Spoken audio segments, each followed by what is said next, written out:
The bilateral relationship between our two countries are very different from the days when you were in office.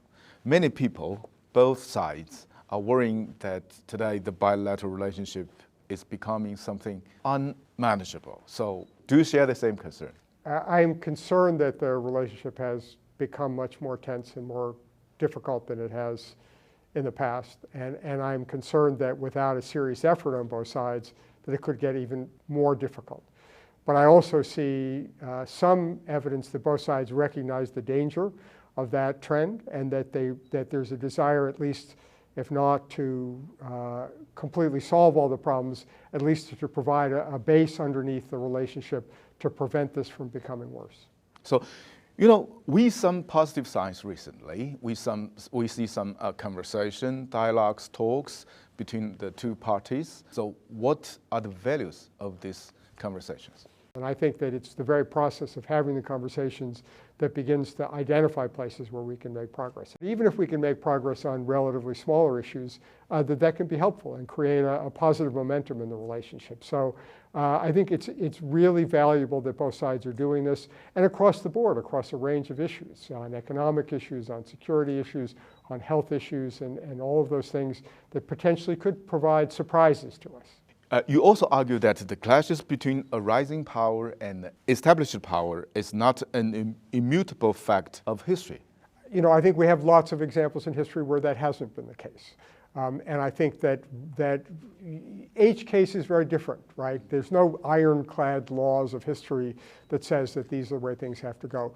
People make history. I think that one of the things we understand, and we've heard this in the conversations today, is that each side are deeply suspicious of each other's intentions, right? And so the only way we can deal with these suspicions and deal with this underlying doubt about what the other side's objectives are is to do concrete measures that address those concerns and demonstrate that the other side doesn't have to fear the worst.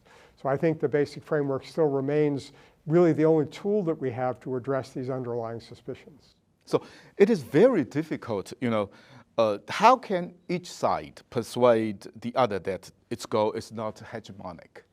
I think we have to each understand what creates the fear in the other side. So for example, we've talked a lot today about the South China Sea and a lot of doubts about what each side's goals are with respect to the South China Sea.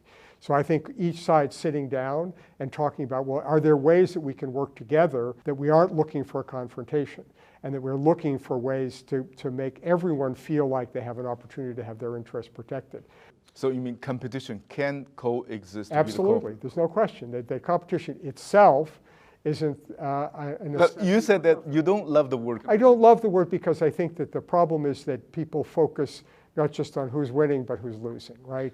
And so I would prefer a framework that says that we are trying to find common ways to understand each other's concerns and try to address them in ways that are consistent with our own interests and our concerns. So what are the most important pillars of this framework? I think the first most important pillar is that each side has an interest and a responsibility to provide a sense of security to its own people, right? And we have to find ways that recognizes that security isn't something that one side has at the expense of the other, but it's something that has to be mutually achieved. That we can only really be secure if both sides feel secure. Both sides do not feel threatened. Regarding the relationship, can we go back to the golden era like 1990s or the early of this century? There's an old saying in the United States that when you're in a hole, stop digging, and I think we need to start to do that. And as I say, I think there have been some positive steps. So for example, in Secretary Yellen's speech, where she reiterated that the United States was not trying to harm the Chinese economy, that the United States wanted China to continue to grow. That was always a big part of our US policy, that we wanted a prosperous China. If we can believe that Yellen said the United States wants China to be prosperous, why we should have a chip embargo? The question here, each side, when we have a security confrontation, as the kind that we have now, is concerned that they don't want to contribute to each other's military capability. And that's has always been a legitimate concern. It's always been a part of US policy. we need to find ways to identify what the administration has called the small yard, high fence that has very, very limited focus things, but at the same time recognize that we're not trying to do it to harm the economy and to try to define that very narrow set of issues in which we are going to have constraints, which we've always had, but not to let it bleed over to the broader economic relationship. In your mind, what is a normal, healthy Sino-US relationship look like?